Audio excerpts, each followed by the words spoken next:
Look up at the night sky. You see vast, dark emptiness punctuated by distant, steady points of light, a seemingly serene and smooth cosmic ocean.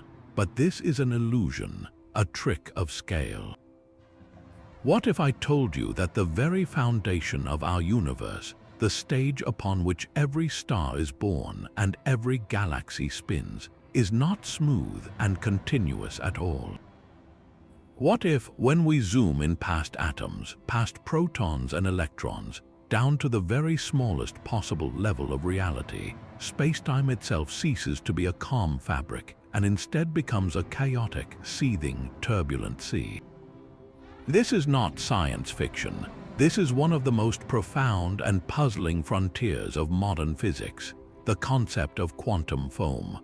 Theoretical physicists propose that at the unimaginably tiny Planck scale, a distance so small that a single proton would seem as vast as a galaxy in comparison, the smooth geometry of spacetime predicted by Einstein's general relativity breaks down completely. In its place, the vacuum of space is thought to be alive with a violent froth of virtual particles popping in and out of existence, and with the fabric of spacetime itself warping and fluctuating wildly. They call this primordial chaos quantum foam, and it represents the ultimate limit of our understanding, the point where gravity and quantum mechanics collide in a storm of uncertainty. It is a realm where the concepts of here and now lose all meaning, and the universe behaves in ways that defy our everyday logic. This journey we are about to embark on together will take us to this ultimate frontier. We will explore 30 of the most fascinating, mind-bending theories that scientists have put forward to describe the nature of this quantum foam. From wormholes smaller than an atom flickering in and out of existence, to entire baby universes bubbling up within the foam, to radical ideas suggesting that spacetime itself is built from discrete, indivisible units. Each theory is a testament to human curiosity, an attempt to peer into the heart of creation itself. So prepare to have your perception of reality challenged as we dive headfirst into the bubbling, frothing, and utterly mysterious quantum foam at the foundation of everything. To truly grasp this bizarre concept, we must begin at the very beginning with the man who gave it its evocative name, the legendary physicist John Archibald Wheeler. It was in the 1950s, a time of explosive progress in quantum mechanics, when Wheeler first dared to ask what happens to the fabric of spacetime when we look closer than anyone had ever looked before. He envisioned a scale so infinitesimally small, known as the Planck length, that the serene, geometric universe described by Einstein would dissolve into pure chaos. Wheeler poetically described this as spacetime becoming foam-like, a term that has stuck ever since. This is the Wheeler Geometrodynamic Foam, theory number 1 on our journey. The core of Wheeler's idea hinges on a fundamental principle of quantum theory, the Heisenberg uncertainty principle. This principle tells us that on the tiniest scales, there is a fundamental trade-off. We cannot precisely know both the energy of a system and the exact time that energy exists. This leads to a staggering consequence for the vacuum of space itself. Empty space is not truly empty, it is a seething soup of temporary energy fluctuations. These brief, borrowed bursts of energy manifest as pairs of virtual particles, a particle and its antiparticle, that spontaneously pop into existence for an unimaginably short moment before annihilating each other and vanishing back into the void. This isn't just theoretical. We can observe the effects of these virtual particles in laboratory experiments. Now, Wheeler took this quantum weirdness and applied it directly to the fabric of spacetime as described by gravity. He reasoned that if energy and mass are what warp spacetime, as Einstein showed then, these wild, random fluctuations in energy must also cause wild, random fluctuations in spacetime itself. At the Planck scale, the geometry of the universe wouldn't be smooth. Instead, it would be a turbulent, storm-tossed sea. Spacetime would be warped and twisted into a frenzy of tiny, temporary wormholes, tunnels, and handles, all bubbling and reconfiguring trillions upon trillions of times every second. Picture the surface of a boiling pot of water, but in 3 dimensions, and where each bubble is a potential tunnel through the very heart of reality. This is the geometrodynamic foam, a dynamic, ever-changing geometry that forms the true, chaotic foundation of our seemingly calm universe. But if Wheeler's vision presents a chaotic, boiling sea of geometry, our second theory offers a radically different perspective, one that sees not chaos but a kind of cosmic architecture.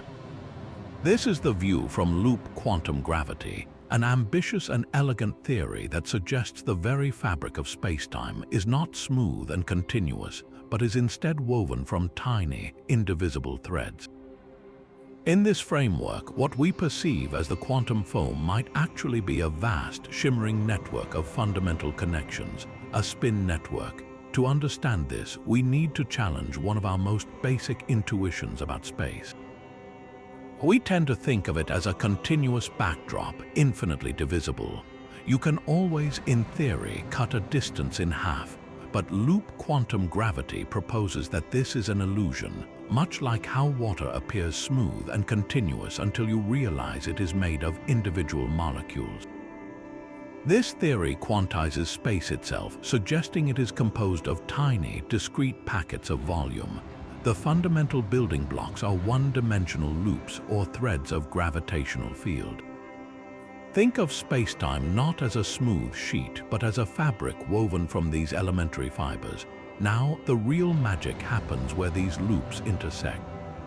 These meeting points are called nodes, and together, the network of nodes connected by loops forms what is known as a spin network. Each node represents a tiny, quantized grain of volume, and each loop carries a certain quantum of area. The spin in the name refers to the quantum properties associated with these loops. This entire, ever-evolving network is space. The tranquil emptiness between stars is, at this fundamental level, a breathtakingly complex and dynamic web of these quantum connections. So, how does this relate to the quantum foam? While Wheeler's foam is a turbulent, chaotic fluctuation of geometry, the spin network presents a more structured, almost pixelated reality. The wild fluctuations of the foam are translated into the dynamic evolution of this network. The foam's frothing is not randomness, but the constant, discrete changes in the connections within the spin network.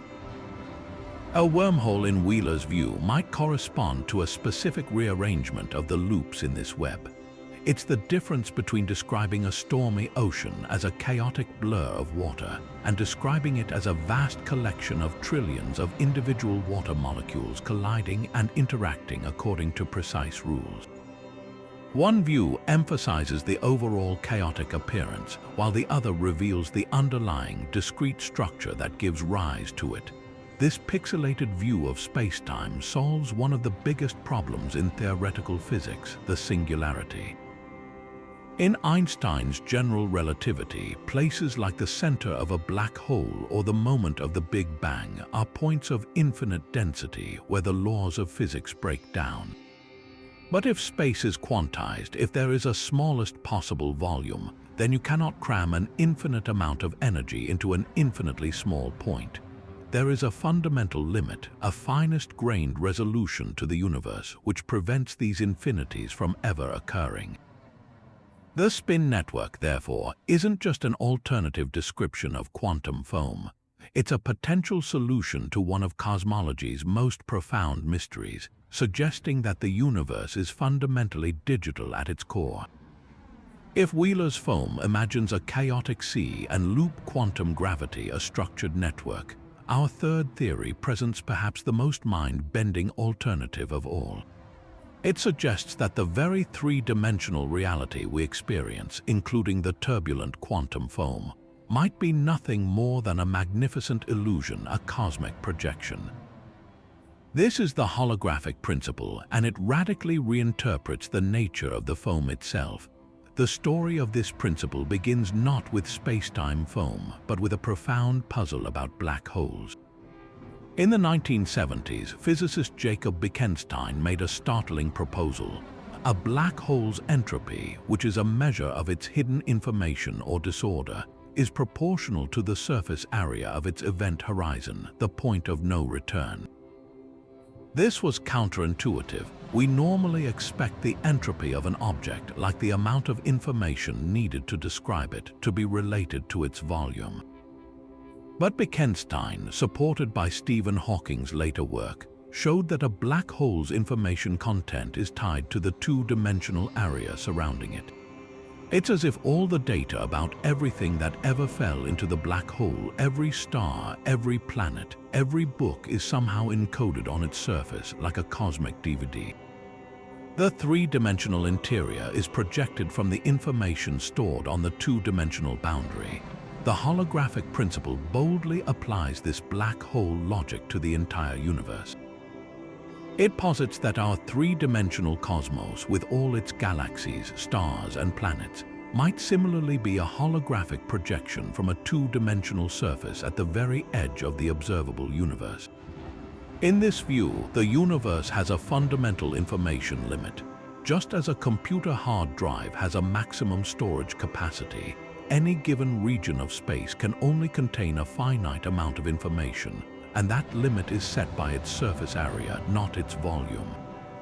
This is a revolutionary idea that tackles the quantum foam head-on. So, what does this mean for the seething, chaotic foam at the Planck scale? If the holographic principle is correct, the extreme turbulence and wild fluctuations Wheeler described might be a kind of pixelation effect. Imagine watching a high-definition movie on a screen. From a normal distance, the image appears smooth and continuous, but if you press your nose against the screen, you see the individual pixels and the image becomes grainy and noisy. The quantum foam could be the universe's fundamental pixelation. The violent popping of virtual particles and the twisting of microscopic wormholes are not the primary reality. They are the projection of information processing happening on a distant, two-dimensional surface. The foam chaos is an artifact, a holographic glitch that appears when we try to look at reality with infinite resolution. There is a finest possible grain to the universe, not because space is made of tiny blocks, but because there is a finite amount of information available to describe it. This perspective offers a fascinating way to reconcile the smooth spacetime of general relativity with the chaotic quantum world. The foam is not a sign that spacetime is breaking down. It is a sign that we are hitting the resolution limit of the cosmic hologram. The principle suggests that the ultimate theory of quantum gravity may not need to describe the frantic fluctuations of the foam itself, but rather the rules for how information is encoded and projected from the lower dimensional boundary. It transforms the problem from one of turbulent geometry into one of information science, offering a completely new and deeply profound way to think about the very fabric of our reality. Our journey through the quantum foam now takes a fascinating turn from the abstract architecture of reality to a potential, observable consequence that astronomers are actively hunting for in the depths of space. If the fabric of spacetime is indeed a turbulent froth at the smallest scales, then it should leave footprints on the things that travel across it. Specifically, it might leave a tiny, telltale signature on the one thing we thought was constant, the speed of light. This leads us to theory number 4, the idea that the foaminess of spacetime could cause light to travel at different speeds depending on its energy. In our everyday experience, a photon of red light and a photon of blue light, despite having different energies, race across the universe at exactly the same speed. This is a cornerstone of Einstein's theory of relativity, a principle known as Lorentz invariance. But when we venture into the realm of quantum gravity, some theories suggest this perfect symmetry might break down in very subtle ways. The reasoning is beautifully intuitive. Imagine two different-sized cars driving down a very poorly maintained, bumpy road. The smaller, lighter sports car with its low-profile tires is going to feel every single crack, every pebble, and every pothole. It will be jostled and slowed slightly by the imperfections in the road surface, Meanwhile, a large truck with massive tires might simply roll right over those same bumps and cracks, barely noticing them. The road is the same, but the experience of traveling on it is different depending on the vehicle. Now, translate this to the cosmos. The road is the quantum foam of space-time, riddled with virtual particles, microscopic wormholes, and fluctuating geometries. The vehicles are photons of light. A low-energy photon, like a radio wave, has a very long wavelength. It's like the truck with big tires. Its wave stretches over such a vast distance compared to the Planck scale that it effectively averages out the foam's bumps. It glides over the froth largely unaffected, but a high-energy photon, like a gamma ray, has an incredibly short wavelength. It's the cosmic sports car. Its wavelength is so small that it can, in a sense, probe the tiny, lumpy structure of the foam itself. As it travels, it would interact with these microscopic imperfections, causing it to slow down by an almost infinitesimally small amount compared to its low-energy counterpart. Over immense cosmic distances, this tiny delay could, in theory, add up to a measurable difference. This is not just a theoretical curiosity, it's a hypothesis that astronomers can actually test. Their primary tool for this investigation is the gamma-ray burst, the most powerful explosive event in the universe since the Big Bang. In a matter of seconds, a single gamma-ray burst can release more energy than our Sun will emit in its entire 10 billion-year lifetime. Crucially, this explosion unleashes a torrent of photons across a colossal range of energies simultaneously, from low-energy gamma rays to extremely high-energy ones. According to the quantum foam hypothesis, the highest energy photons in that burst should be slightly slowed down by their interaction with the space-time foam. They should arrive at our telescopes a fraction of a second after their lower energy siblings, even though they all began their journey at the exact same instant. For decades, observatories like the Fermi Gamma Ray Space Telescope and ground-based arrays like MAGIC and HESS have been meticulously analyzing the light from these distant cataclysms, looking for this telltale energy-dependent delay. They look for bursts that have traveled for billions of years from the far reaches of the observable universe, because that's the kind of distance needed for a minuscule delay to accumulate into something detectable. The results so far have been tantalizingly ambiguous. Some analyses have shown no discernible delay, placing strict limits on how foamy spacetime can be. Others have reported potential, faint signals that could be interpreted as evidence of foaminess. The challenge is immense, as other astrophysical processes can also smear out the arrival times of these photons. The search continues, a delicate cosmic archaeology where scientists sift through the most energetic light in the universe, hoping to find fingerprints of the very smallest structures of reality. While the idea that spacetime foam could slow down a photon is a subtle and measurable effect, our next theory presents a far more dramatic and existential possibility.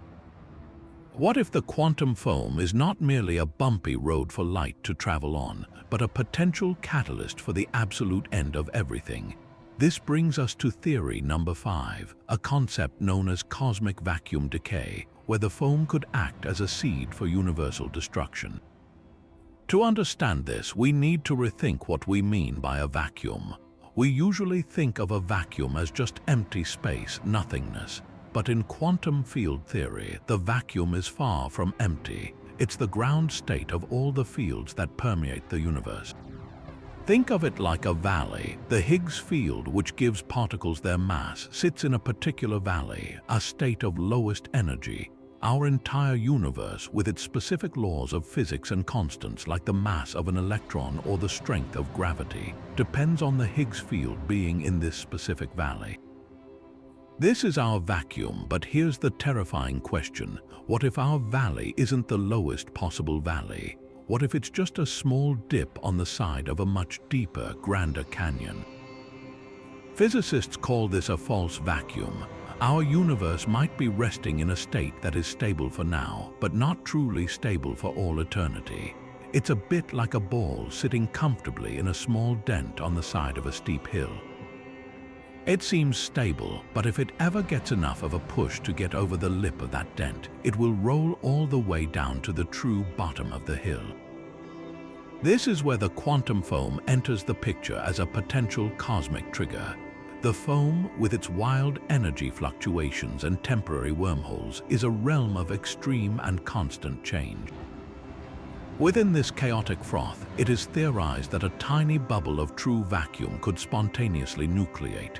This bubble would be a region of space where the Higgs field has tunneled through the energy barrier and fallen into that deeper, more stable valley. The laws of physics inside this bubble would be completely different from our own. The moment this bubble forms, a catastrophic chain reaction would begin. The walls of the bubble would expand in all directions at the speed of light, driven by the immense energy released as the field settles into its true minimum. There would be no warning. One moment, our universe exists as we know it. The next, a sphere of new physics, perhaps only the size of a proton initially, would appear somewhere in the cosmos. As it expands at light speed, it would rewrite reality itself. Anything it touches, planets, stars, galaxies, would be instantly transformed. The fundamental constants that govern nuclear forces, chemistry, and the very structure of matter would change. Atoms would likely cease to hold together. Life, complex molecules, everything would be erased and replaced by a new, alien reality governed by different rules. The process would be unstoppable and permanent, a wave of annihilation that would sweep across the entire cosmos, leaving nothing of our old universe behind. The sobering reality is that if such an event has already happened anywhere in the observable universe, we would already know because the bubble's wall would have reached us. The fact that we still exist suggests that either our vacuum is the true, stable one, or that the probability of such a nucleation event is incredibly low. Yet the quantum foam ensures that the probability is never quite zero. It's a reminder that the fundamental fabric of our reality might be more fragile than it appears, with the seeds of its own potential destruction bubbling away in the hidden quantum depths of every single point in space. And yet, if the quantum foam holds a potential end for our universe, it might also hold the key to the ultimate beginning of travel, opening pathways we once thought were confined to science fiction. This brings us to theory number 6, which pushes Wheeler's original vision to its most thrilling extreme. The idea that the foam could be a seething gateway to a network of wormholes. Wheeler's geometrodynamic foam wasn't just about random bumps. He specifically imagined it as a sea of tiny tunnels or wormholes, furiously connecting and disconnecting. The theory suggests that what we perceive as empty space is, at the Planck scale, a labyrinth of inconceivably small shortcuts through the very fabric of reality. A wormhole, or Einstein-Rosen bridge, is a theoretical solution to the equations of general relativity. It can be visualized as a tunnel with two mouths, each residing at different points in spacetime connected by a throat. If you could traverse this throat, you could, in theory, travel from one point to another faster than light could travel the normal distance between them, or even jump to a different time. The immense challenge has always been that, according to classical physics, such a wormhole would be incredibly unstable. The moment it forms, it would snap shut faster than the speed of light, making it utterly impassable. This is where the quantum foam offers a radical possibility. Wheeler proposed that the universe isn't just dotted with a few wormholes, it is fundamentally constructed from them. At every single point in space, trillions of these Planck-sized wormholes are constantly blinking into and out of existence, forming the very substrate of spacetime itself.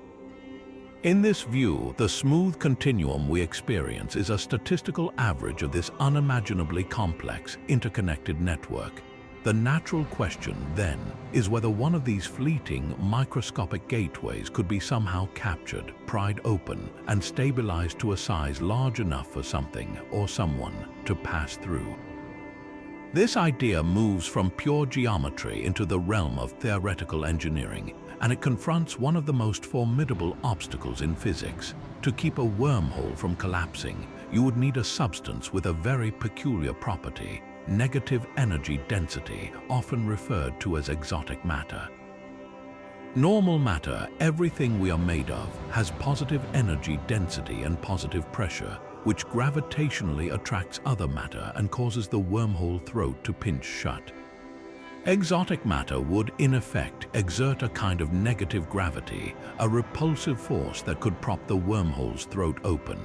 While this sounds like pure fantasy, hints of exotic matter do exist within the framework of quantum mechanics. We encountered it earlier with the Casimir effect, where the energy density between two closely placed metal plates is lower than the surrounding space, creating a small, measurable negative pressure.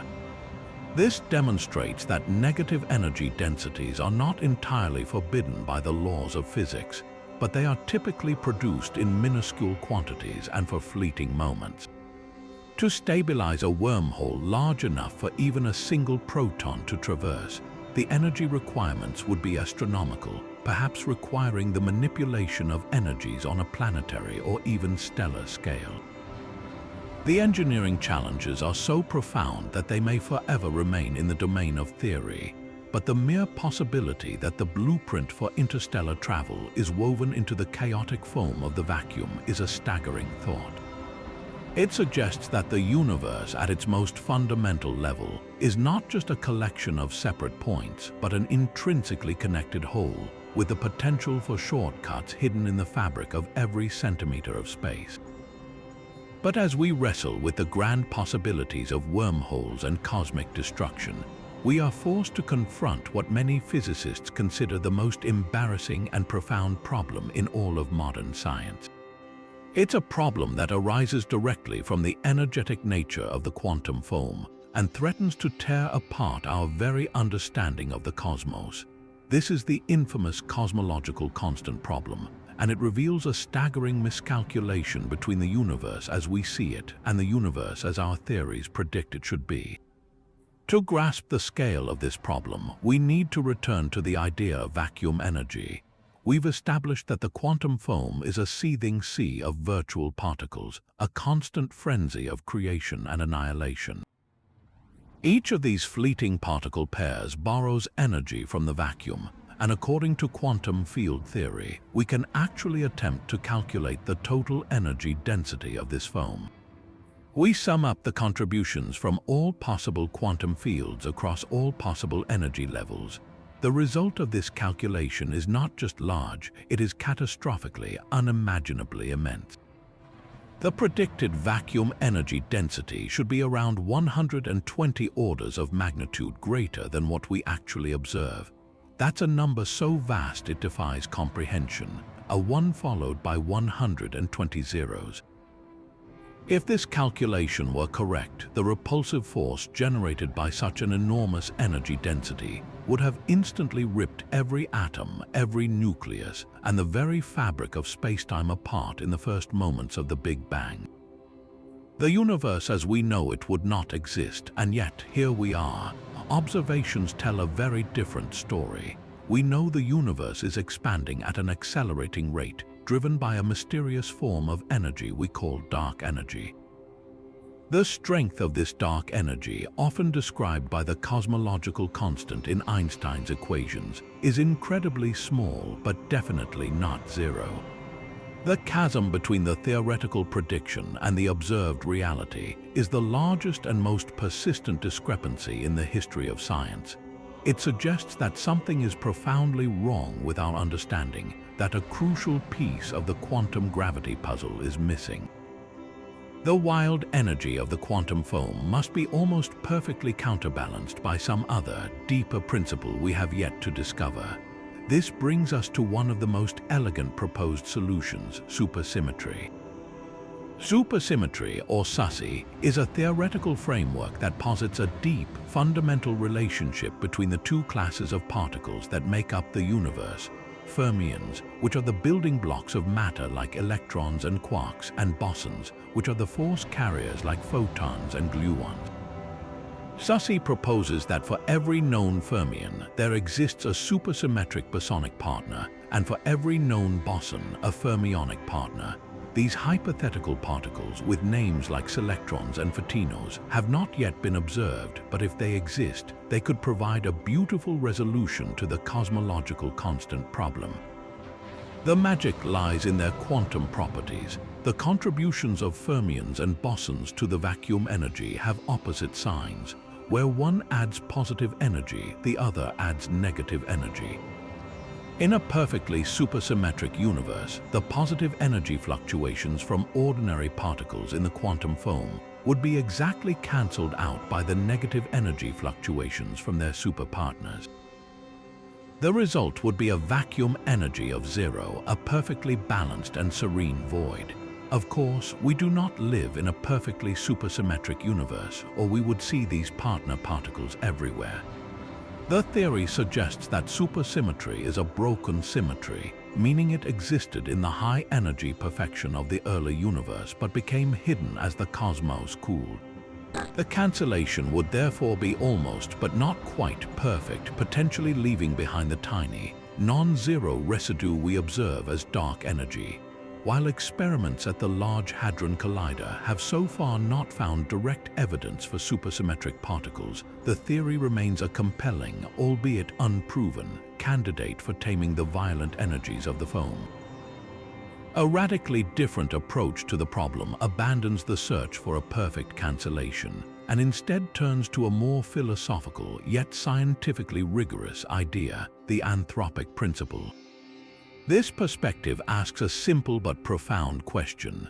What if the cosmological constant isn't determined by a single, elegant equation, but can take on a wide range of random values across a vast multiverse?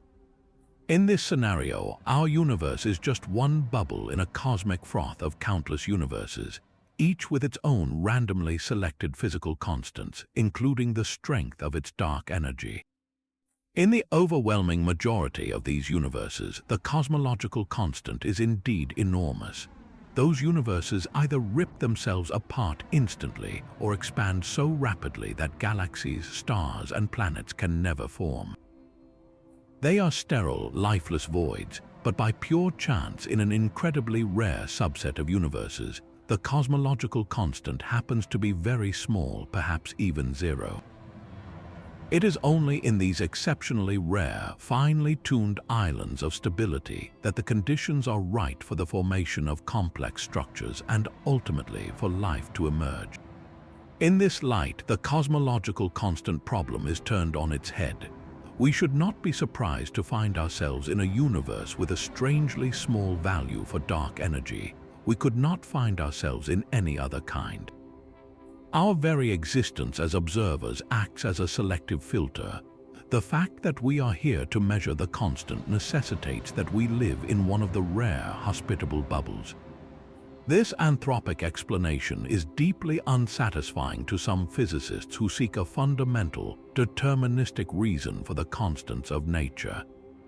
Yet it offers a powerful, if humbling, perspective. The apparent fine-tuning of our universe might not be the result of a beautiful, underlying symmetry, but simply a consequence of our own existence as conscious observers within an infinite and mostly inhospitable multiverse. Yet if the quantum foam defines the present and threatens the future, could it also hold the secret to our ultimate origin? Our exploration now turns to the very beginning, weaving together three profound theories that see the foam not as a mere byproduct of the universe, but as its primordial womb. This brings us to theories 9, 10, and 11, which connect the foam directly to the birth of the cosmos. The first of these, Theory 9, is perhaps the most audacious answer to the question of why there is something rather than nothing. It suggests that our entire universe could be the result of a single, incredibly rare, but statistically inevitable, quantum fluctuation in a pre-existing meta-universe or void. In this view, what we call nothing is not a true emptiness, but an eternal, featureless sea of potentiality, seething with the virtual particles and energy fluctuations of a primordial quantum foam.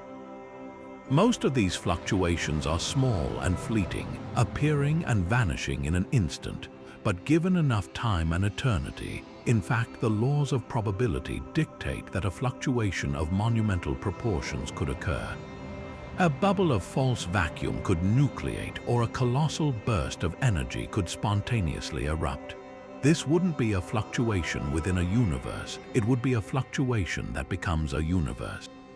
Our Big Bang in this scenario was not a singularity in the classical sense, but the moment this giant quantum bubble began to inflate, its immense energy eventually cooling to form all the galaxies, stars, and atoms we see today. Our cosmos in its entirety could be a cosmic free lunch, a grand accident born from the restless churning of an eternal quantum foam. But how did this fluctuation transition into the expanding universe we know? Theory 10 offers a more specific mechanism, proposing that the Big Bang was a dramatic phase transition, analogous to water freezing into ice.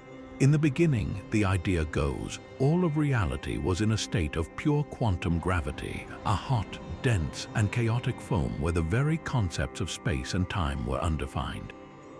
There was no before, no after, no here, no there, just a turbulent, probabilistic froth. Then, as this primordial state cooled, it underwent a spontaneous symmetry breaking. Just as liquid water molecules suddenly lock into a rigid crystalline structure when frozen, the chaotic quantum foam is thought to have crystallized into the smooth, four-dimensional spacetime of general relativity. The moment of this phase transition was the Big Bang. The immense heat and energy released as the foam settled into a stable geometric structure would have powered the initial inflationary expansion, blowing up a tiny speck of this new spacetime into a vast cosmos. In this view, the quantum foam isn't just the foundation of space, it is the predecessor to space itself, the parent state from which our ordered reality condensed. This leads to a truly mind-warping 11th theory, one that places our entire cosmic home within a startling new context, the idea that our universe exists inside a black hole. We know that when a massive star collapses, it can form a black hole, a region of space where gravity is so intense that not even light can escape. The center of a black hole is a singularity, a point of infinite density where the laws of physics break down. But many physicists suspect that this singularity is a sign that general relativity is incomplete, and that a proper theory of quantum gravity would replace it with something else, perhaps a dense knot of quantum foam. Now take this idea and scale it up cosmically. What if our Big Bang was not a unique event, but the interior of a black hole singularity in another parent universe? In this fascinating scenario, the collapse of a massive star in a meta-universe could have resulted in the formation of a black hole. However, instead of ending in a catastrophic singularity, the immense gravitational energy fuels a quantum gravitational rebound. The interior of this black hole, a realm of extreme curvature and energy, would be described by a furious quantum foam. This foamy interior then undergoes its own inflationary expansion, creating an entire new universe within the black hole, a universe that is, from its inception, causally disconnected from the one that spawned it. This would mean that every black hole in our cosmos could potentially be a gateway to a new, budding universe, and that our own universe might be one such branch on an infinite fractal cosmic tree. The quantum foam in this breathtaking picture is the substance of creation itself, the fiery material from which new cosmoses are continually born. But if our universe did indeed crystallize from a quantum foam, how can we possibly hope to detect the faint echoes of that primordial chaos today? The answer lies not in building a microscope powerful enough to see the Planck scale, but in observing how the foam's subtle texture affects the things that travel across the cosmos over immense distances. This brings us to two powerful observational strategies that are pushing the boundaries of experimental physics. The first, Theory 12, turns the entire universe into a laboratory by using the most energetic and distant light sources as probes. Astronomers are hunting for the fingerprints of spacetime foam by analyzing light that has journeyed for billions of years. The principle is beautifully straightforward. If spacetime is grainy or foamy at the smallest scales, then it should not be perfectly transparent. Instead, it should act like a kind of cosmic fog for light. Think of it this way. If you look at a distant street lamp on a foggy night, the light appears blurred and hazy. The water droplets in the fog scatter the light, distorting its path. In a similar way, the fluctuating geometry of the quantum foam could subtly scatter and distort light waves as they travel.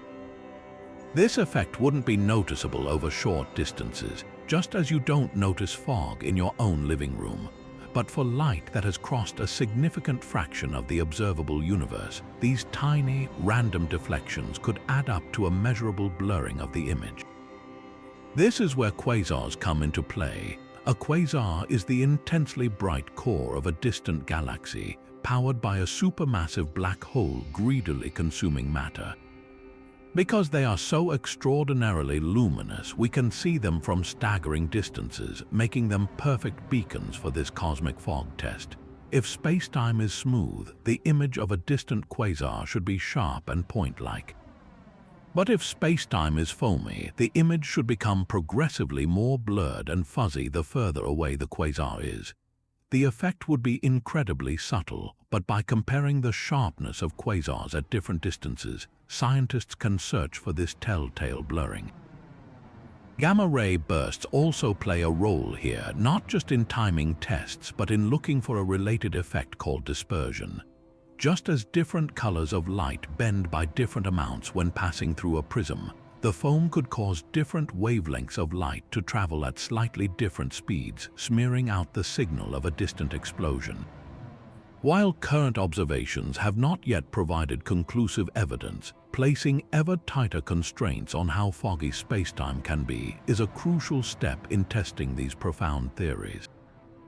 While astronomers use the cosmos as their laboratory, a second, equally ambitious approach seeks to detect the quantum foam right here on Earth, or more accurately, in the space around it. Theory 13 focuses on the potential for ultra-precise interferometers to hear the faint holographic noise that some models of the foam predict. An interferometer is a remarkable device that uses the wave nature of light to measure distances with almost unbelievable precision. It works by splitting a laser beam into two paths that travel at right angles to each other, bouncing off mirrors before recombining. If the two paths are exactly the same length, the light waves recombine constructively. But if one path is even slightly longer, by a distance far smaller than the width of an atom, the waves will be out of sync and interfere destructively, creating a detectable dark spot. This is the technology that allowed us to directly observe gravitational waves, the ripples in spacetime caused by colliding black holes. But the very sensitivity that makes these instruments so powerful also makes them vulnerable to a more fundamental kind of interference. Some versions of the holographic principle suggest that the quantum foam should manifest as a fundamental background jitter, a constant, low-level noise in the fabric of spacetime itself. This isn't noise from seismic activity or passing trucks. It's a fundamental limit to how precisely we can ever measure anything, a consequence of the universe having a finite information content. This theoretical noise has been dubbed holographic noise because its properties are tied to the holographic information limit. The idea is that the positions of the interferometer's mirrors can never be known with absolute precision. They are constantly buffeted by the underlying fluctuations of the quantum foam. It would be as if you were trying to measure the exact length of an object with a ruler whose own markings were constantly shimmering and vibrating at a microscopic level. Future space-based gravitational wave observatories, like the Laser Interferometer Space Antenna, or LISA, will be so exquisitely sensitive that they might actually be able to detect this holographic noise. If they do, it would be a direct signature of the granular structure of spacetime, confirming that the universe operates with a finite pixel size and providing spectacular evidence for the holographic principle. we would be listening for the first time to the faint hiss of the cosmic projector, the background static of reality itself. Yet even as we build ever more sensitive machines to listen for the whispers of the foam, we are also uncovering clues that the most fundamental nature of reality might not be about energy or matter at all, but about something far more abstract: information. This brings us to a fascinating trio of theories that view the quantum foam not as a substance, but as a manifestation of cosmic data processing. The journey begins with a profound insight about black holes that forever changed our understanding of space. In the early 1970s, a young physicist named Jacob Bekenstein made a revolutionary proposal that seemed to defy common sense. He argued that a black hole, an object so gravitationally powerful that it allows nothing to escape, must actually possess entropy.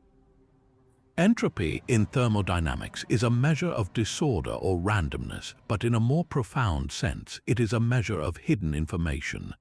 The number of different microscopic ways a system can be arranged to look the same from the outside. For instance, the entropy of a gas is related to the countless different positions and velocities of all its molecules. Bekenstein realized that when matter falls into a black hole, it disappears from our view, but the information about that matter cannot be truly lost. He showed that the entropy of a black hole is proportional to the surface area of its event horizon, not to the volume of the black hole itself. This was a staggering idea. It suggested that all the information needed to describe everything that had ever fallen into a black hole, every atom, every person, every library, was somehow encoded on its two-dimensional boundary. The three-dimensional interior was, in an informational sense, redundant. This discovery hinted that our three-dimensional reality might be a projection, and that the universe has a fundamental information limit. This limit implies a granularity, a pixelation. You cannot store an infinite amount of information in a finite area. There is a smallest possible pixel, and that pixel's size is directly tied to the Planck scale. The chaotic quantum foam, in this view, is the visual manifestation of this fundamental pixelation. It is the graininess that appears when we try to look closer than the universe's maximum resolution allows. Building directly on this idea, the visionary physicist John Archibald Wheeler later proposed an even more radical philosophy, which he poetically called it from bit. This phrase captures a breathtaking possibility that every particle, every force field, and even the fabric of spacetime itself ultimately derives its existence from bits, which are discrete units of information.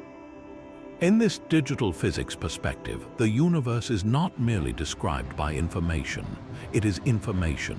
The outcomes of quantum interactions are not predetermined, but are the result of a cosmic computation that answers yes or no questions. Did the electron go through the left slit or the right slit?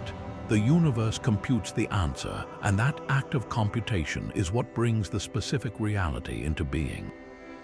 So what does this mean for the quantum foam? The foam's frenetic activity, the popping virtual particles, the flickering wormholes, is not the primary reality. Instead, it is the visible output of the universe's most fundamental level of information processing. The foam is the thermodynamic cost of computation, the energetic churn associated with the constant processing of cosmic bits. The wild fluctuations are not random chaos, but the physical signature of a universe constantly making choices, updating its state, and projecting a coherent reality from an underlying layer of pure data. The foam is the hardware upon which the cosmic software runs. This concept of information as the bedrock of reality finds a powerful and surprising expression in the quantum phenomenon of entanglement. When two particles become entangled, they lose their individual identities and behave as a single connected system, no matter how far apart they are separated. Measure the spin of one particle and you instantly know the spin of the other. This spooky action at a distance, as Einstein called it, suggests a deep, hidden connectivity that seems to operate outside of spacetime. This leads us to the concept of entanglement entropy, a way to measure the quantum information shared between entangled particles. Remarkably, the mathematics used to calculate this entanglement entropy is very similar to the mathematics Bekenstein used for black hole entropy. This has led some physicists to a profound speculation. What if the fabric of spacetime itself is woven from these quantum entanglements? The idea is that the intimate connections between particles are not just happening within space, they are what construct space.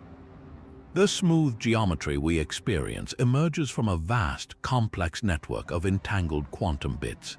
And at the very foundation of this network, at the Planck scale, the quantum foam could be the turbulent interface where these entangled connections are constantly being created, broken, and reconfigured. The foam's structure might be a visual representation of the universe's entanglement architecture. The tiny wormholes Wheeler imagined could be geometric manifestations of the threads of entanglement that bind the cosmos into a unified whole. In this breathtaking synthesis, the foam is not just a sea of geometry, but a sea of connection, the primordial source of the spookiness that lies at the heart of quantum reality.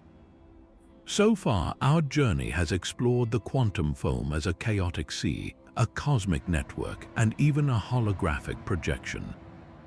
But what if the solution to this mystery doesn't require inventing a whole new reality, but simply making a subtle yet profound tweak to the physics we already know? This brings us to a fascinating class of theories that seek to modify Einstein's cherished theories of relativity just enough to accommodate the foam, leading us to Theory 17, modified frameworks like double special relativity and its extension, gravity's rainbow. Einstein's special relativity is a pillar of modern physics, built on the idea that the speed of light in a vacuum is constant for all observers. This principle, known as Lorentz invariance, has been tested with incredible precision and has never been broken. But as we push our theories to the Planck scale, some physicists wonder if this perfect symmetry might only be an approximation of a deeper truth. What if the speed of light is not the only universal constant? The core idea behind double special relativity is to introduce a second invariant, the Planck energy. This is the energy scale at which quantum gravitational effects become dominant. By making both the speed of light and the Planck energy fundamental constants for all observers, the theory naturally modifies how energy, momentum, and distance behave at these extreme scales. This is where the theory gets its evocative extension, gravity's rainbow. The name is a beautiful analogy. Just as a prism splits white light into a rainbow of colors based on their energy, this theory proposes that the fabric of spacetime itself, its metric or geometry, changes depending on the energy of the particle moving through it. For a low-energy photon, spacetime appears smooth and continuous, exactly as Einstein described. But for a high-energy particle probing the Planck scale, the geometry of spacetime would look radically different. It would become distorted or rainbow-colored, revealing its foamy, grainy structure. In this view, the quantum foam isn't a separate entity superimposed on spacetime. It is an inherent property that becomes visible only when you look at the universe with high-energy glasses. The foaminess is energy-dependent. This provides an elegant explanation for why we don't see these wild fluctuations in our everyday lives. Our probes simply aren't energetic enough to see the rainbow. It also offers a different prediction for the gamma-ray burst timing tests we discussed earlier, suggesting a specific, calculable relationship between a photon's energy and its delay. While double special relativity modifies the rules of the game, our next theory proposes a change to the very playing field itself, right down to its most fundamental coordinates.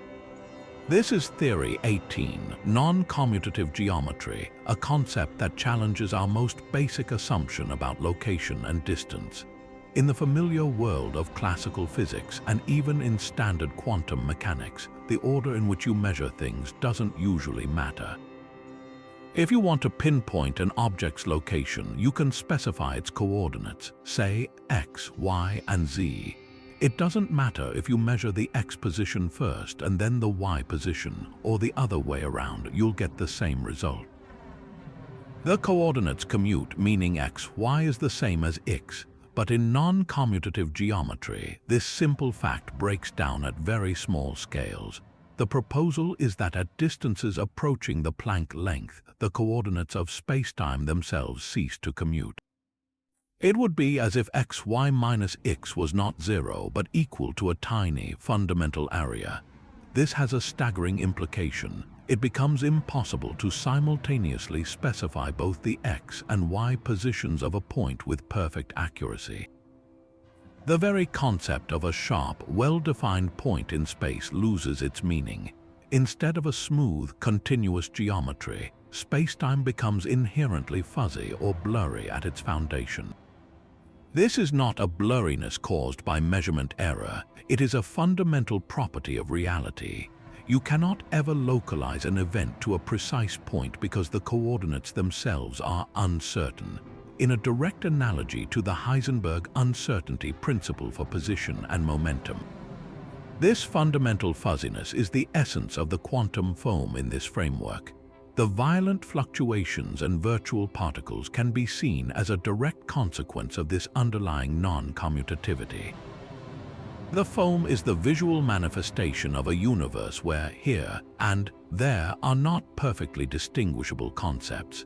It's a radical departure from the continuum, suggesting that the universe is built on a geometric structure that is more akin to a mathematical matrix than a smooth sheet, a world where geometry and quantum uncertainty are inextricably fused at the deepest possible level.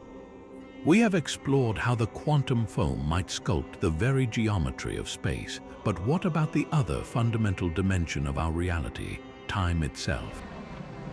Our perception of time as a relentless, one-way river flowing from past to future feels so intuitive, but when we descend to the Planck scale, this intuitive notion begins to dissolve into the same chaotic froth.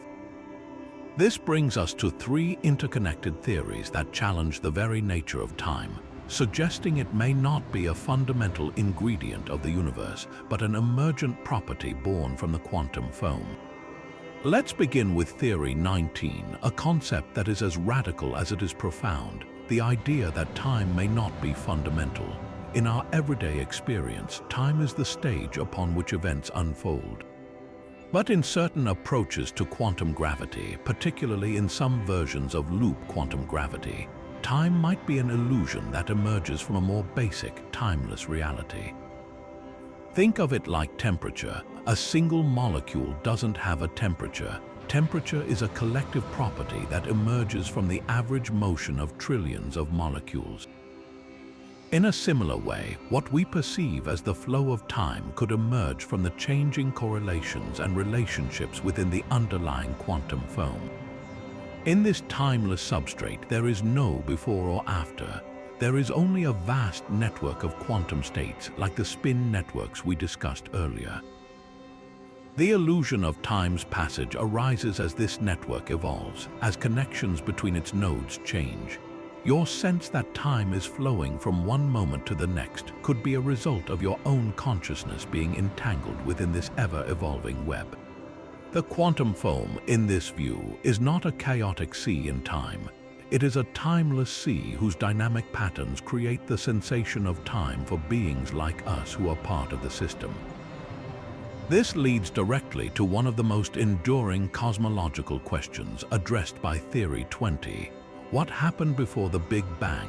Classical physics hits a wall at the singularity where time itself seems to begin. But if time is not fundamental, this question takes on a completely new meaning. The concept of a before becomes invalid if time is merely an emergent property. Instead, we can imagine an eternal, metastable state of pure quantum gravity, a primordial, foamy chaos where the distinctions of space and time simply do not apply. The Big Bang, then, was not the absolute beginning of everything, but a dramatic phase transition within this eternal foam. It was the moment when a sufficient number of quantum correlations aligned in such a way that the properties of space and time as we know them crystallized out of the chaos. This provides a framework for a universe without a singular beginning, replacing the intimidating concept of nothingness with an eternal, dynamic state of potentiality. The universe didn't come from nothing. It transitioned from a timeless, foamy state into a state with time. But if time is emergent, why does it have such a strong and irreversible direction? Why do we remember the past but not the future? This is the puzzle of the arrow of time, and Theory 21 suggests the answer may lie in the quantum foam through a process called decoherence. In the microscopic quantum world, particles can exist in a superposition of states, like Schrödinger's cat being both alive and dead. This is a reversible, timeless kind of existence. However, when a quantum system interacts with its environment, for instance, when a particle is buffeted by the endless fluctuations of the quantum foam, it loses its quantum coherence.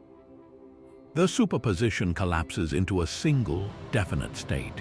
This process, decoherence, is what makes quantum probabilities turn into classical certainties. And crucially, it is overwhelmingly statistically likely to proceed in one direction, from a pure, ordered quantum state to a mixed, disordered classical state. This increase in disorder is what we know as the increase of entropy. The relentless churn of the quantum foam acts as the ultimate environment, constantly causing decoherence on a cosmic scale. It is the mechanism that turns the reversible microworld into the irreversible macroworld we inhabit. The arrow of time, the reason why an egg can be scrambled but never unscrambled, may be a direct consequence of the universe's quantum degrees of freedom continuously interacting with the frothing, chaotic background of the foam. The past is fixed and definite because decoherence has already occurred there, locking in a specific history. The future remains open and probabilistic because decoherence has not yet happened. In this way, the very reason we experience a flowing, one-way time might be an indelible stamp left upon our reality by the immutable turbulence of the quantum foam. But if time itself is an emergent property shaped by foam, we are still left with the monumental challenge of reconciling the foam's chaotic energy with the serene cosmos we observe. This brings us to a pair of theories that represent one of the most promising, yet increasingly pressured, avenues in modern physics: supersymmetry. The core idea of supersymmetry, often abbreviated as SUSY, is one of breathtaking elegance. It proposes a profound and fundamental relationship between the two great families of particles that make up our universe. On one side, we have fermions, the particles of matter, like electrons and quarks, which are the building blocks of everything you can touch. On the other side, we have bosons, the force carriers, like photons and gluons, which mediate the fundamental interactions. Supersymmetry suggests that for every known fermion, there exists a supersymmetric bosonic partner, and for every known boson, a fermionic partner. These hypothetical particles have whimsical names. The partner of the electron is the selectron, the partner of the quark is the squark, and the partner of the photon is the photino. This theoretical symmetry is not just a matter of neat bookkeeping. It has a direct and powerful consequence for the quantum foam. Remember, the foam's violent nature stems from the relentless energy fluctuations of virtual particles popping in and out of the vacuum. In our standard model, these fluctuations contribute an enormous positive energy density. However, in a perfectly supersymmetric universe, the contributions of fermions and bosons to the vacuum energy have opposite signs. Where a fermion fluctuation might add a positive jolt of energy, its bosonic superpartner would contribute a negative jolt of equal magnitude. The magic of SUSY is that these contributions would cancel each other out with perfect precision. The result would be a vacuum energy of zero, a calm, serene void where the wild frothing of the quantum foam is completely tamed. This cancellation offers a stunningly beautiful solution to the cosmological constant problem, potentially explaining why the observed energy of empty space is so much smaller than our calculations suggest. The foam would still exist, but its fluctuations would be balanced into a quiet harmony. The hope was that this perfect symmetry, while broken in our current, cooled universe, would leave behind traces we could detect. The superpartners of known particles would have been created in the high-energy conditions following the Big Bang, and some might still be stable enough to observe today. This is where our second theory comes into play, with profound implications for the actual nature of the foam. For decades, the Large Hadron Collider, the world's most powerful particle accelerator, has been searching for these elusive superpartners. By smashing protons together at velocities approaching the speed of light, scientists recreate the energetic conditions where supersymmetric particles should be produced. Yet, despite exhaustive searches across a wide range of possible masses and properties, no definitive evidence for any supersymmetric particle has been found. This null result has forced a significant and sobering reconsideration within the physics community. If supersymmetry is a real symmetry of nature, the data suggests it must be a much more broken symmetry than many had hoped. The superpartners, if they exist at all, must be far heavier than initially anticipated. This has a direct consequence for the quantum foam. A heavily broken supersymmetry means the perfect cancellation of vacuum energy no longer holds. The positive and negative fluctuations would no longer balance neatly. The calming effect of Sussy would be significantly weakened, implying that the quantum foam of our actual universe is likely far more turbulent and energetically violent than the most elegant theories had predicted. The dream of a perfectly balanced vacuum fades, leaving us with the stark possibility that the cosmological constant problem is even more severe, and that the foundational level of reality is a more chaotic and frothy sea than we had dared to imagine. The search continues, but the failure to find Sussy at the LHC has pushed physicists to explore ever more exotic and radical explanations for the puzzling quiet of our cosmic vacuum. While supersymmetry offers one path to taming the foam's energy, a far more comprehensive and radical framework attempts to rebuild the very concept of a fundamental particle from the ground up. This brings us to the realm of string theory and a set of perspectives that see the quantum foam not as a problem to be solved, but as a feature of a much richer cosmic architecture. Our 24th theory begins with the core premise of string theory, the idea that the fundamental constituents of the universe are not zero-dimensional points, but incredibly tiny, one-dimensional vibrating loops of energy. This single shift in perspective has a profound effect on the quantum foam.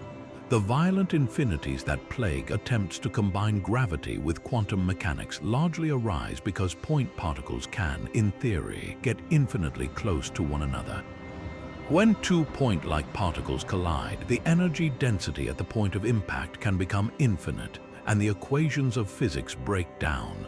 But if the fundamental objects are strings, this problem softens considerably. A string has a finite size, a characteristic length scale on the order of the Planck length. When two strings interact, they don't meet at a single point. They can smear against each other, merge or split in a much smoother, more well-behaved way. This smearing effect acts as a natural regulator, smoothing out the worst of the wild fluctuations that Wheeler envisioned. The result is a quantum foam that is less of a chaotic storm and more of a complex, vibrating tapestry. The foamy behavior is still there, the spacetime geometry still fluctuates, but the sharp, singular spikes of energy are replaced by a richer, more structured kind of turbulence. In string theory, the foam isn't a froth of popping point like wormholes. It's a dynamic symphony of interacting strings, where the very geometry of spacetime is woven from their vibrational patterns. The foam becomes softer, a granularity defined by the extended nature of the universe's most basic building blocks. But if strings define the texture of reality, where do all the different particles and forces we observe come from? The answer lies in the vibrations. Just as different vibration patterns on a violin string produce different musical notes, Different vibrational modes of a fundamental string are what we perceive as electrons, quarks, photons, and even the graviton, the hypothetical particle that carries the gravitational force. This elegant unification, however, comes with a staggering implication: the existence of a nearly infinite number of ways for the strings to vibrate and for the extra dimensions required by the theory to be compactified. This leads us directly to our 25th theory, the string landscape. The landscape is not a physical place, but a vast, abstract space of all possible stable configurations that the strings and the extra dimensions can take. Each point in this landscape represents a unique vacuum state, a possible universe with its own specific set of physical constants, forces, and particles. Our universe, with its particular electron mass and strength of gravity, is just one single point in this cosmic gamut of possibilities. And this landscape isn't static, it's thought to be a kind of meta-foam itself. Through quantum processes, bubbles of new vacuum can nucleate within the landscape, each giving birth to a new universe with its own laws of physics. In this breathtaking view, the quantum foam we've been discussing might be the local manifestation of a much grander, multiversal foam. Our cosmic home is simply one bubble floating in a vast, eternally bubbling sea of possibilities. The seemingly arbitrary, finely tuned constants of our universe lose their mystery. They are simply the local bylaws of our particular cosmic bubble, a random lottery win in a multiverse where every possible physical law is realized somewhere. This grand vision of a bubbling landscape is given a concrete, physical anchor in string theory through our 26th theory, which introduces objects even stranger than strings, D-branes. Short for Dirichlet membranes, a D-brane is a surface where strings can end. While a fundamental string is a one-dimensional object, a D-brane can have multiple dimensions, a two-dimensional membrane, a three-dimensional volume, and so on, all the way up to 9 spatial dimensions. Our entire three-dimensional universe could, in fact, be a vast D-brane, a three-dimensional island floating in a higher dimensional bulk space. This concept, known as the brane world scenario, revolutionizes our picture of the quantum foam. If our universe is a brane, then the fundamental constituents of the foam might not be microscopic wormholes in spacetime, but interactions involving these higher dimensional branes. The flickering, foamy behavior could be the result of other branes, perhaps entire other universes on parallel branes colliding with or passing near our own in the higher dimensional bulk. What looks from our perspective like a random fluctuation in the vacuum energy could be the gravitational wake of a nearby brane.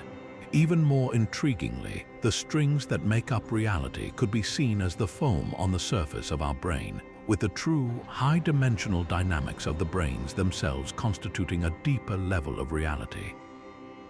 In this picture, the quantum foam is not the ultimate foundation, but a secondary effect, a surface-level turbulence caused by the much richer and more complex dynamics of the string theory landscape and its population of branes.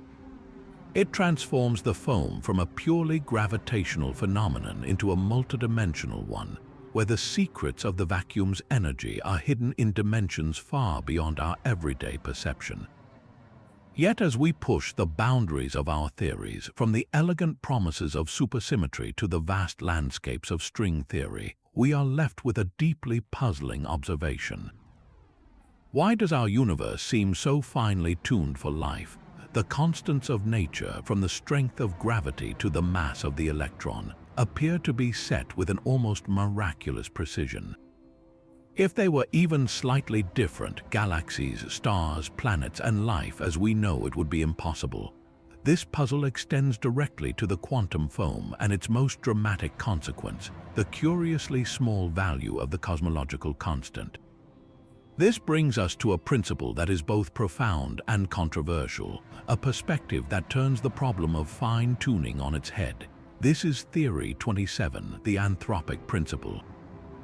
The Anthropic Principle begins with a simple, almost tautological statement. The universe we observe must be compatible with the existence of observers.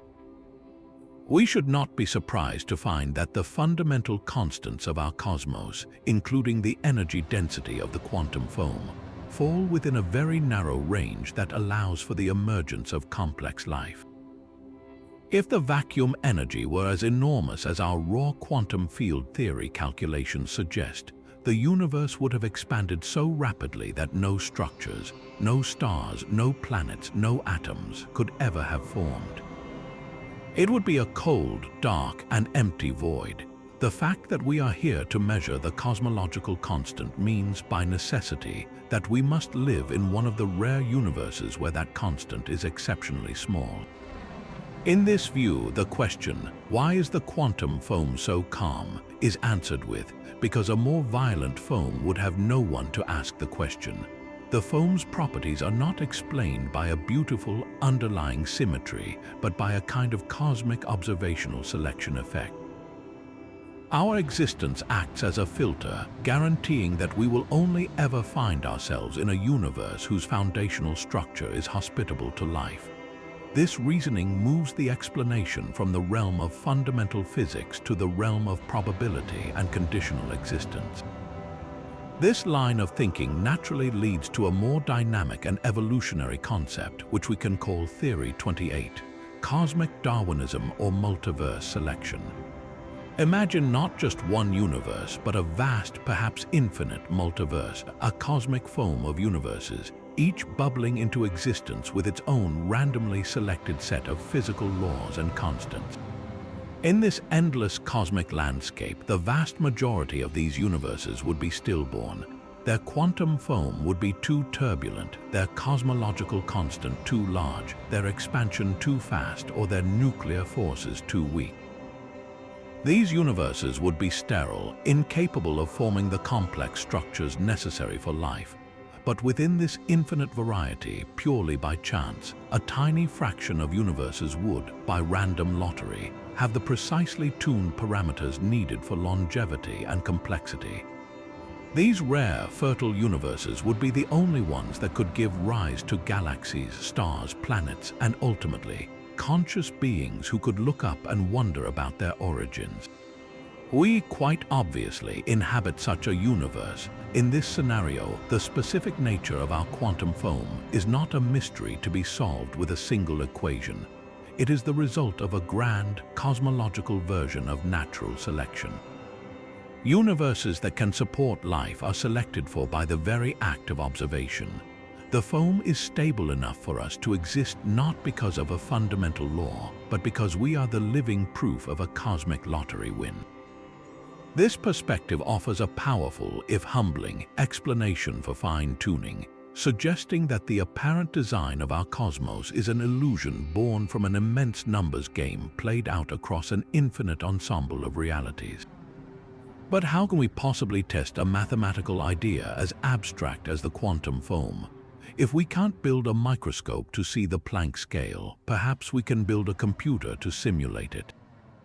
This leads us to a radically different approach to quantum gravity, one that uses raw computational power to literally construct spacetime from the ground up. This is Theory 29, known as causal dynamical triangulations, and it provides one of the most concrete and visually stunning pictures of the foam we have. Imagine you are tasked with building the universe, but you only have a box of very simple, fundamental building blocks. In this case, the blocks aren't atoms or particles, but the simplest possible geometric shapes. For a two-dimensional universe, your blocks would be flat triangles. For our four-dimensional reality, the building blocks are four-dimensional analogues of triangles, called simplices, specifically pentachorons, which are like hypertetrahedra. The approach of causal dynamical triangulations, or CDT for short, is to take an enormous number of these tiny, identical geometric chunks and glue them together, following a very specific set of rules to see if a large-scale universe resembling our own emerges spontaneously from the chaos. The process is like a cosmic game of Lego, but with two crucial constraints. The first is causality, which gives the theory its name. In the simulation, each simplex has a defined time direction. You can't glue pieces together in a way that creates loops in time like a time machine. The flow from past to future must be preserved at the most fundamental level. This ensures the universe that forms has a consistent and sensible history. The second element is dynamics. The simulation doesn't just create a static sculpture, it allows the network of glued together simplices to evolve. The geometry can fluctuate wildly, with simplices connecting and disconnecting in a frantic, probabilistic dance governed by the equations of quantum mechanics. When physicists run these simulations on supercomputers, something remarkable happens. At the smallest scales, the simulation is a furious, churning mess. The geometry is wildly disconnected, fluctuating without any rhyme or reason. It is the very picture of a turbulent quantum foam. There is no smooth continuum, just a disordered jumble of geometric pieces. But as you zoom out and look at the large-scale average of this chaotic soup, a miracle of emergence occurs. The frantic jiggling of the tiny triangles averages out, and a smooth, four-dimensional space-time crystallizes from the noise. The simulation produces a universe that has the familiar 3 dimensions of space and 1 dimension of time, and it even exhibits the kind of expansion we observe in our own cosmos. This is a profound result. It demonstrates mathematically how the calm, ordered reality we experience could naturally arise from a fundamentally disordered and foamy substrate. The foam isn't just a theoretical curiosity. In the world of CDT, it is the necessary ingredient from which classical spacetime condenses. What makes this approach so powerful is that it provides a tangible visualization of Wheeler's dream. We can literally see in the computer's output how a smooth spacetime geometry is born from a Planck-scale froth. It suggests that the quantum foam might not be a problem to be solved, but rather the true microscopic state of the universe, with our familiar reality being a large-scale collective phenomenon. CDT offers a bridge showing us step-by-step how order can emerge from chaos, and giving us a computational window into the hidden, foamy heart of creation. Our journey through the 30 theories of quantum foam has taken us from the chaotic seas of Wheeler's imagination to the holographic projections of the cosmos, and even to the possibility that our universe is a single bubble in an endless multiversal froth. Each theory represents a monumental effort to grasp the true nature of reality at its most fundamental scale.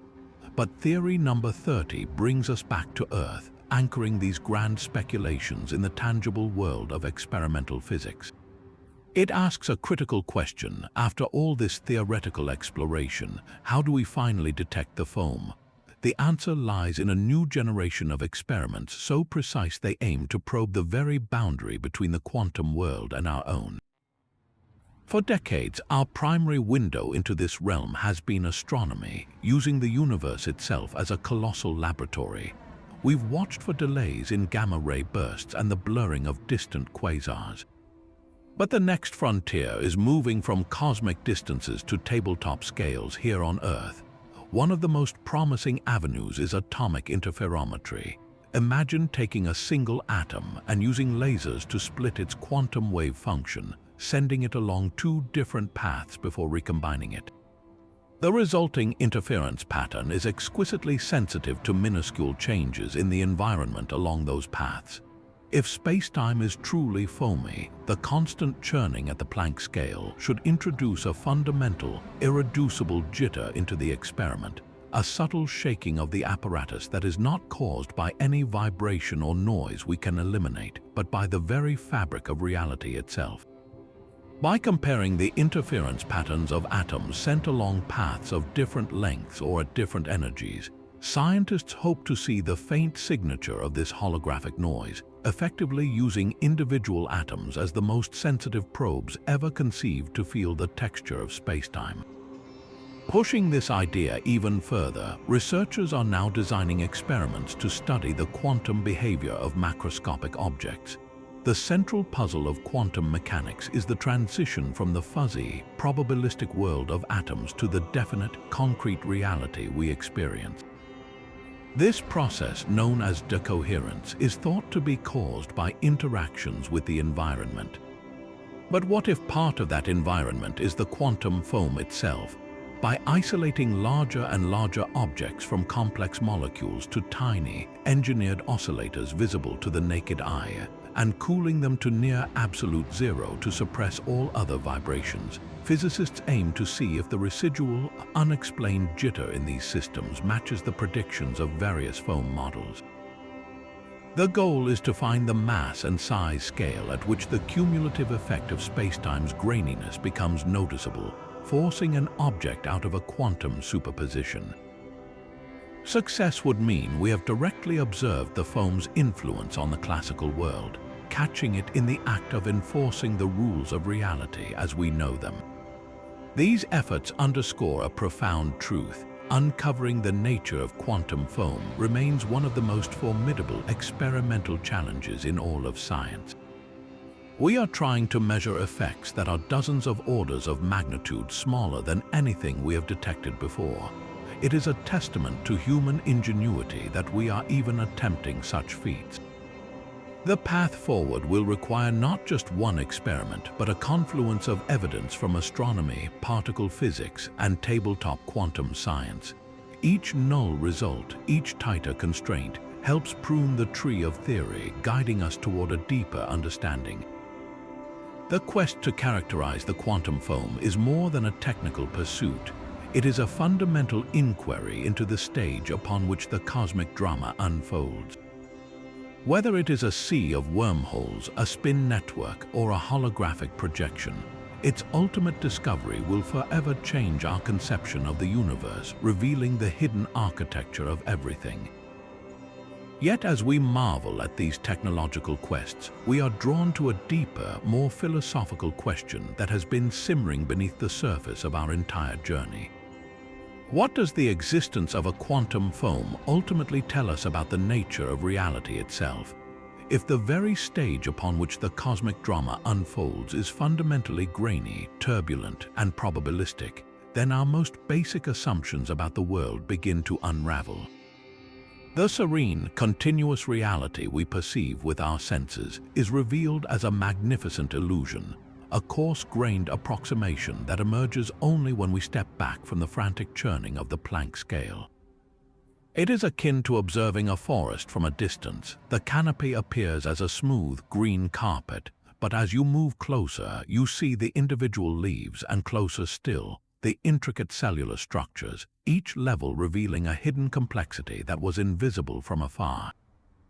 Our classical world of definite positions and predictable paths is not the fundamental truth, but a statistical average, an emergent property of an underlying reality that is far wilder and less deterministic than we ever imagined. This profound shift in perspective forces us to re-examine some of the most cherished principles of physics, starting with the concept of locality, the idea that objects are only influenced by their immediate surroundings. In the smooth spacetime of general relativity, this holds true. Information and forces travel at or below the speed of light. But in a foamy spacetime riddled with microscopic wormholes and non-commutative fuzziness, the very meaning of here and there becomes blurred. A particle might not need to traverse the space between 2 points in the classical sense. It could, in a probabilistic flicker, find itself connected through a temporary wormhole in the foam. This suggests that at the most fundamental level, the universe may be non-local, with hidden connections that transcend our conventional understanding of distance. The spooky action at a distance of quantum entanglement, which so troubled Einstein, might not be an exception to the rules but a direct consequence of this deeper, interconnected architecture of spacetime. The foam could be the physical manifestation of a universe that is intimately linked at its core, where separation is an illusion that emerges only at larger scales. This challenge to locality naturally extends to the principle of causality, the unbreakable chain of cause and effect that defines our experience of time. If the quantum foam allows for microscopic tunnels that shortcut through spacetime, then the sequence of events could, in theory, become scrambled on the smallest scales. While the formation of macroscopic time machines is likely forbidden by the laws of physics at the Planck level, the very notions of before and after may lose their absolute meaning.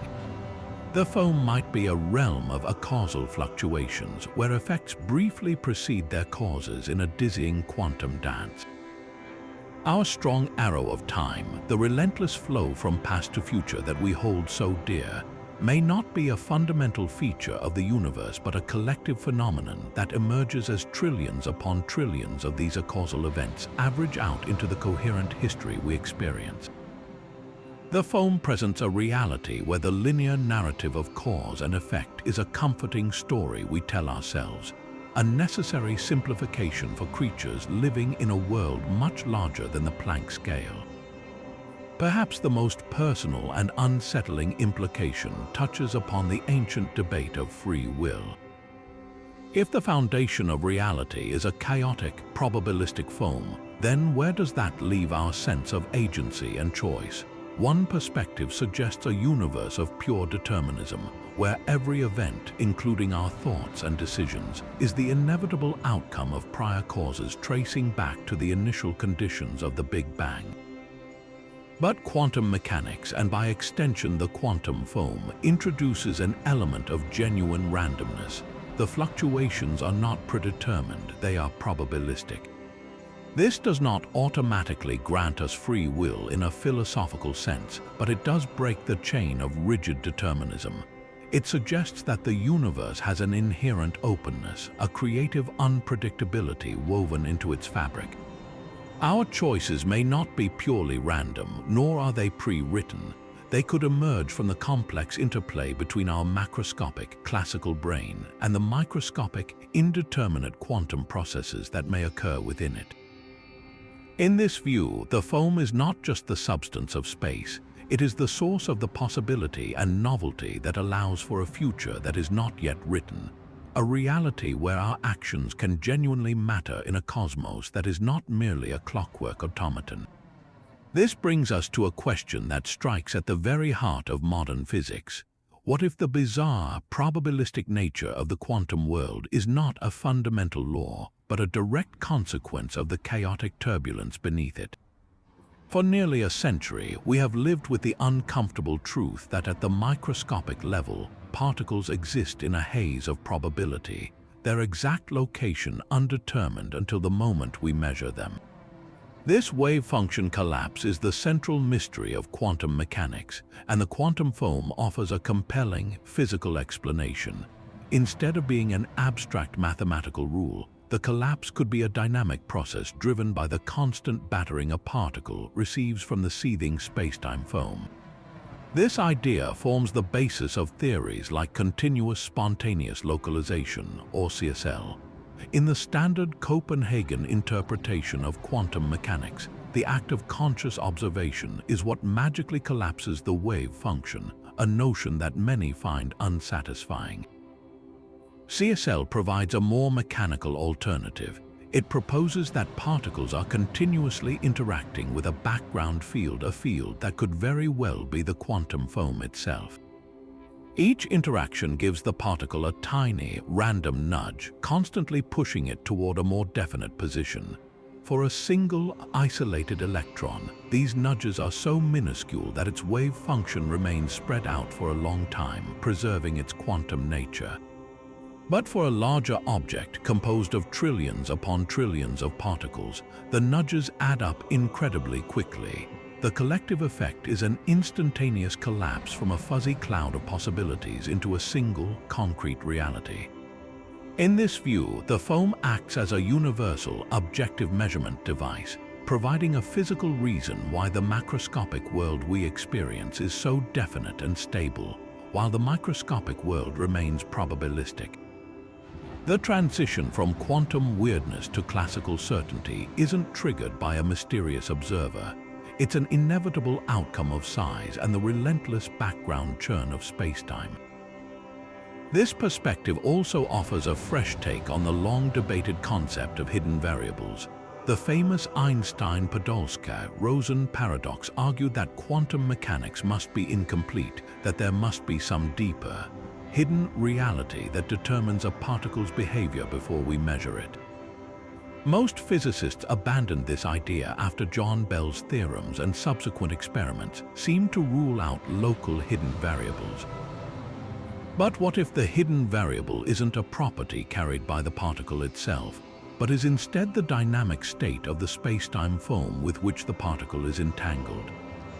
The foam's fluctuations are inherently random and non-local, potentially providing a hidden layer of reality that influences quantum outcomes without violating Bell's inequalities. The apparent randomness of a radioactive atom decaying wouldn't be truly random. It would be determined by a specific but ultimately unknowable fluctuation in the foam at that precise point in spacetime.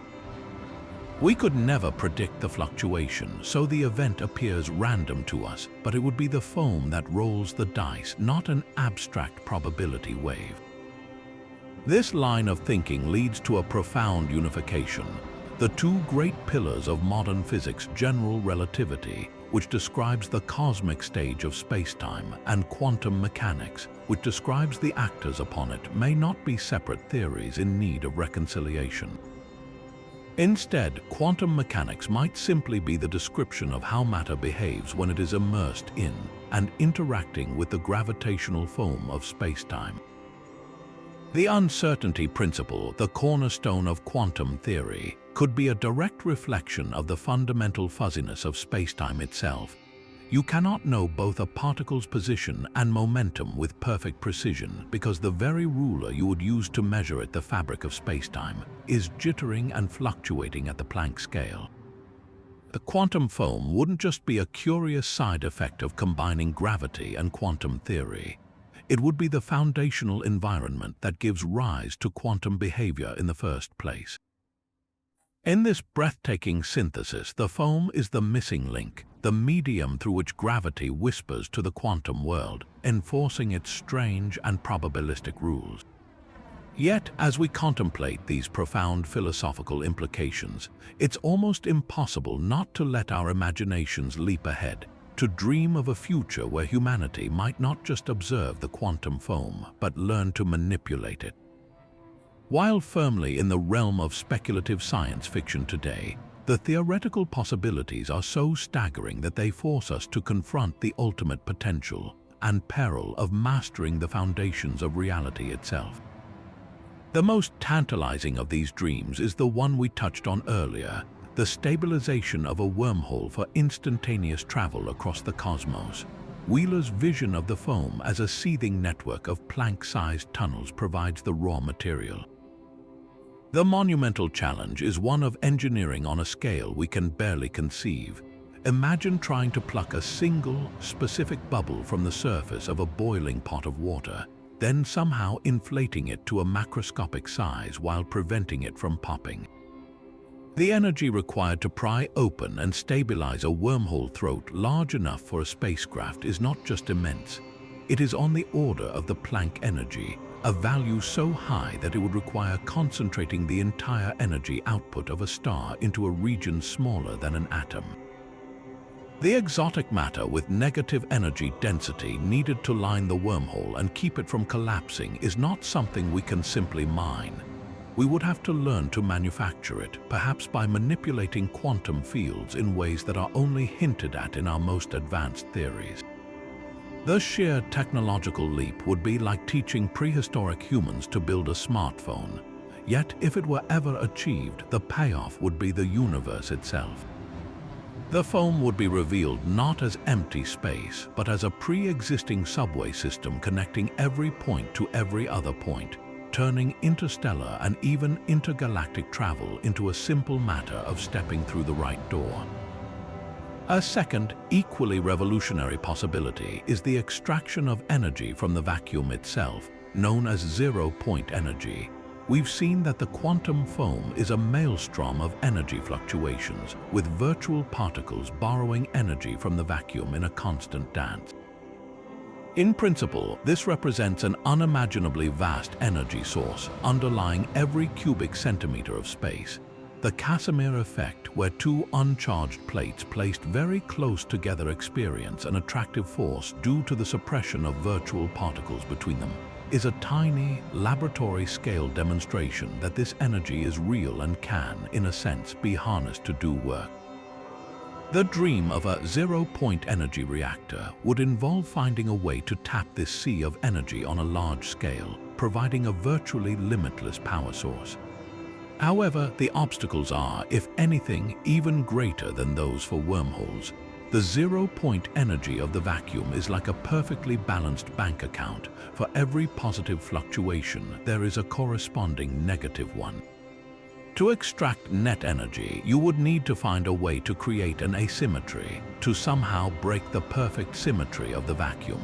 Furthermore, most credible proposals suggest that even if this were possible, the amount of useful energy that could be practically extracted from a small volume of space is minuscule. The vacuum energy is vast in density, but it is also incredibly stiff, resisting large-scale manipulation. The technological feat would be akin to trying to power a city by harvesting the individual kinetic energy of air molecules, possible in theory but overwhelming in practice. This immediately leads us to the sobering consideration of the energy scales involved. The Planck energy, which defines the realm of quantum gravity, is about 10 to the power of 19 gigaelectronvolts. To put that in perspective, the most powerful particle colliders we have built can reach energies of around 10 to the power of 4 gigaelectronvolts. We are closer to the energy of a single flying mosquito than we are to the Planck energy. Manipulating the foam in any direct way would require technologies that can operate at these ultimate limits, perhaps involving states of matter that only existed at the instant of the Big Bang or at the core of the most extreme black holes.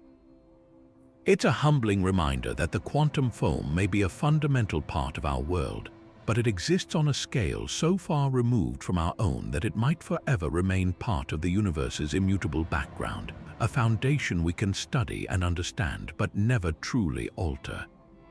And that brings us to the final and perhaps most important dimension of this speculation, the ethical considerations. The power to manipulate spacetime is the power to rewrite the rules of reality. Stabilizing a wormhole isn't just about building a starship. It's about creating a device that could, in principle, be used as a time machine or a weapon of unimaginable destructive potential. A stable wormhole could be used to trigger gravitational singularities or to drain the energy from stars. Harnessing zero-point energy, if it were possible on a large scale, would grant a civilization the ability to reshape planets or even stars, but it could also lead to weapons that make thermonuclear bombs look like firecrackers. The very fabric of spacetime would become a tool, and with it comes the profound responsibility of its use. The history of humanity shows that we often rush to harness new powers before we fully understand their consequences. The quantum foam represents the ultimate power source and the ultimate toolkit. To even begin to approach such capabilities, we would need to achieve a level of wisdom and global cooperation that we have not yet demonstrated. The challenge may not be merely technological but evolutionary. Perhaps the universe has hidden its deepest secrets behind the Planck scale, not as a barrier, but as a protection, ensuring that only a civilization that has matured beyond its own self-destructive tendencies can ever hope to hold the keys to creation itself. And so we have journeyed together across a breathtaking intellectual landscape, from John Wheeler's poetic vision of a spacetime churning with microscopic wormholes to the elegant, pixelated networks of loop quantum gravity. We have explored the staggering possibility that our universe is a holographic projection, decoded the hunt for spacetime's graininess in the light of distant gamma-ray bursts, and confronted the existential threat of vacuum decay. We've scaled the vast, theoretical mountains of supersymmetry and the string theory landscape, peered into the possibility of a universe born from a black hole, and even used supercomputers to watch spacetime itself crystallize from a foamy chaos. 30 distinct windows into the heart of reality, each a testament to the audacious human drive to understand. What unites all these theories is their focus on this ultimate frontier, the quantum foam. It represents the final, formidable barrier in our quest for a complete picture of the cosmos, the precise point where the colossal force of gravity, governing galaxies and stars, collides with the probabilistic, quirky rules of the quantum world that dictate the behavior of atoms. This is not merely an academic curiosity, it is the fundamental unresolved puzzle of modern physics. The serene, continuous stage of spacetime described by Einstein must, at some deep level, give way to something else. Whether that something is a turbulent sea, a cosmic computer, or a shimmering hologram remains the greatest mystery. This journey doesn't end with a neat answer, but with a question that expands in every direction. If the very fabric of reality, the stage upon which every event in the history of the universe has played out, is a seething, dynamic foam at its core, then what other profound secrets lie hidden just beneath the surface of our perception? What does it mean for our understanding of existence if here and now are ultimately fuzzy, probabilistic concepts? The exploration has only just begun, and each theory we've discussed is a torch lighting the way into the darkness. I want to hear which of these ideas resonated most with you. Was it the cosmic connectedness of wormholes, the digital elegance of the spin network, or the mind-bending implications of the holographic principle? Let me know your favorite theory in the comments below. If you enjoyed this deep dive into the foundations of reality, be sure to subscribe and hit the notification bell because we have many more cosmic mysteries to explore together.